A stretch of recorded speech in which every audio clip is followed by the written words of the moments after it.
The topic Hypercalcemia of Malignancy in the Haematology module. By the end of this topic, you should be able to define hypercalcemia of malignancy, explain the pathophysiology and outline the causes of this condition, list the differential diagnosis of hypercalcemia of malignancy, and finally discuss the principles of management. Let's get started. First, let's look at the definition of hypercalcemia of malignancy. So it is simply the elevated calcium levels in individuals with underlying malignancy. It's a common life-threatening metabolic disorder. It accounts for about 20 to 30% of patients with malignancies. And this can result from humoral hypercalcemia, local osteolytic hypercalcemia, calcitriol-mediated hypercalcemia, and ectopic hyperparathyroidism. Next, let's look at the causes of malignancy-associated hypercalcemia. Humoral hypercalcemia, characterized by tumor secretion of parathyroid hormone-related peptides, is commonly associated with renal, breast, ovarian, endometrial, prostate, and squamous cell carcinomas. Human T lymphotrophic virus or HTLV-associated lymphomas have also been linked to humoral hypercalcemia. Local osteolytic hypercalcemia, characterized by local release of factors including parathyroid hormone-related peptides by bony metastasis that promote differentiation and function of osteoclasts, is commonly associated with breast cancer and multiple myeloma. Calcitriol-mediated hypercalcemia, characterized by autonomous production of calcitriol by malignant cells, are associated with all types of lymphomas and is also seen in granulomatous disease, for example, sarcoidosis and tuberculosis. Ectopic hyperparathyroidism is characterized by the production of parathyroid hormone by tumor cells. Now, since we have gone through the causes, let's explore the pathophysiology of it. First up, humoral hypercalcemia. Here, tumor secretion of parathyroid hormone-related peptide causes activation of osteoclastic bone resorption and suppression of osteoblastic formation. This leads to the release of calcium from the bones, hence causing hypercalcemia. Parathyroid hormone-related peptides also act at the kidneys to reduce calcium clearance and reduce the renal phosphorus threshold, and this leads to subsequent hyperphosphaturia and hypophosphatemia. Next is the local osteolytic hypercalcemia. In malignancy with widespread skeletal involvement, local release of cytokines such as interleukin 1 and 6, chemokines, parathyroid-related peptides results in increased osteoclastic bone resorption, and this ultimately causes a drastic release of calcium into the serum, so much that the kidney's capacity to clear calcium is overwhelmed.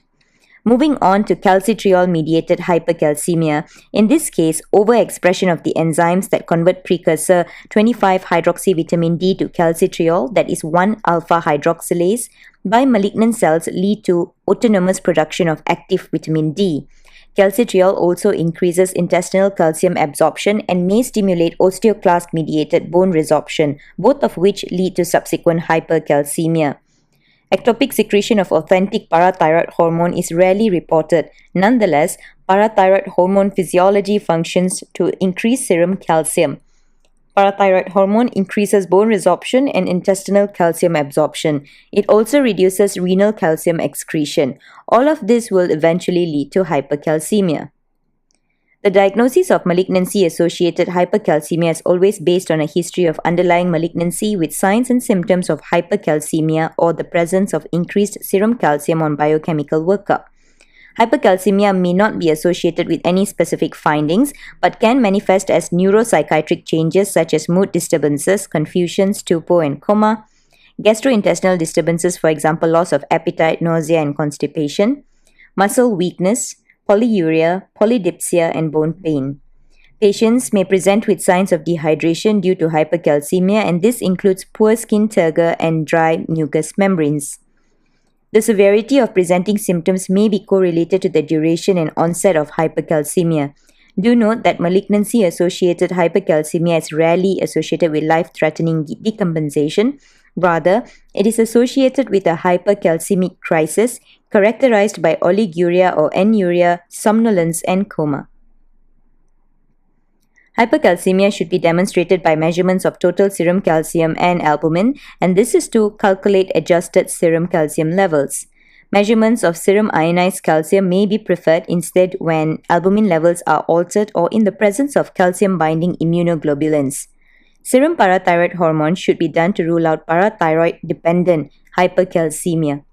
A complete metabolic panel should be ordered to identify hypercalcemia-induced acute kidney injury. Elevated bicarbonate levels may indicate that instead of primary hypercalcemia, the cause of excess calcium is more likely to be associated with malignancy or exogenous. Lab tests should be obtained before commencing any form of treatment, as it may interfere with test results and make it confusing to interpret. Do consider screening for hyperthyroidism, pheochromocytoma, and adrenal insufficiency if clinically indicated. Other screening tests to consider include serum parathyroid hormone, serum phosphorus, serum calcitriol, and serum 25-hydroxy vitamin D.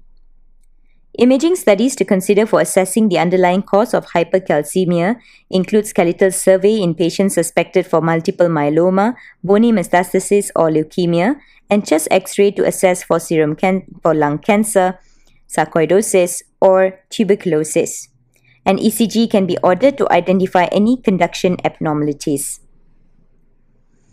Now, moving on to differentials, keep in mind that there are various other causes of hypercalcemia.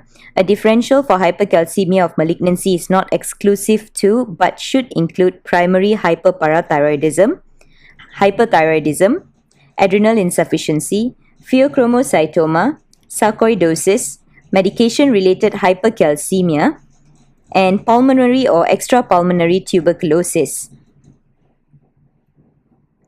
In the management of hypercalcemia of malignancy, the intent is to temporarily restore normocalcemia. Only eradication of the underlying malignancy will normalize serum calcium levels in the long run. Treatment is based on severity, so patients with mild to moderate hypercalcemia or those who are asymptomatic should have their serum calcium repeated after a week to confirm the diagnosis. Then they should also be monitored and treated for the underlying malignancy. Severe hypercalcemia, where serum calcium concentrations exceed 3 millimoles per liter or 12 milligrams per deciliter, or symptomatic patients should warrant therapy for hypercalcemia. In severe cases, consider admitting the patient. Once hypercalcemia is established, first-line therapy include intravenous normal saline and intravenous bisphosphonates. Calcitonin is started immediately for severe or symptomatic cases of hypercalcemia. In hypercalcemia of malignancy refractory to bisphosphonate therapy, consider zoledronic acid or denosumab. Dialysis would be an additional option for patients with impaired renal or cardiac function, and that would limit utilization of intravenous hydration or other pharmacological means. Glucocorticoids may be effective in treating calcitriol-mediated hypercalcemia, though no guidelines on dosing and duration currently exist. Surgical removal of the parathyroid hormone secreting source will reverse hypercalcemia that is due to ectopic parathyroid hormone production. Supportive measures include avoiding medications that could potentially worsen hypercalcemia. Examples are thiazides, diuretics, calcitriol, calcium supplements, antacids, and lithium. Drugs that may worsen symptoms of hypercalcemia, such as sedatives, hypnotics, and analgesics, should also be avoided whenever possible. Adjuncts to consider are calcitonin and furosemide, though caution should be taken before administration. Calcitonin may show faster correction of hypercalcemia compared to bisphosphonates. Calcitonin interferes with osteoclastic bone resorption and renal tubular reabsorption of calcium. However, its use is limited due to its transient effect and the lack of availability. Adverse effects include flushing and nausea. Furosemide, in contradiction to our point in avoiding drugs that may worsen hypercalcemia, and is reserved for managing fluid overload due to intravenous hydration. Caution should be exercised to avoid overdiuresis, which depletes sodium stores relative to calcium, ultimately causing intravascular volume depletion and worsening hypercalcemia. To summarize, hypercalcemia of malignancy is a common life-threatening metabolic disorder associated with an underlying malignancy. This is most likely due to humoral hypercalcemia or bony metastasis. Among others, important and common causes of hypercalcemia of malignancy include breast cancer, lung cancer, and multiple myeloma. Keep in mind to rule out differentials such as primary hyperparathyroidism. Patients must be stabilized and airway, breathing and circulation must be secured. The mainstay of management is to normalize calcium levels by initiating rehydration with intravenous normal saline and intravenous bisphosphonates. Long-term normocalcemia is only achievable if the underlying malignancy is eradicated, and prognosis is generally poor. We have come to the end of this topic. Thank you.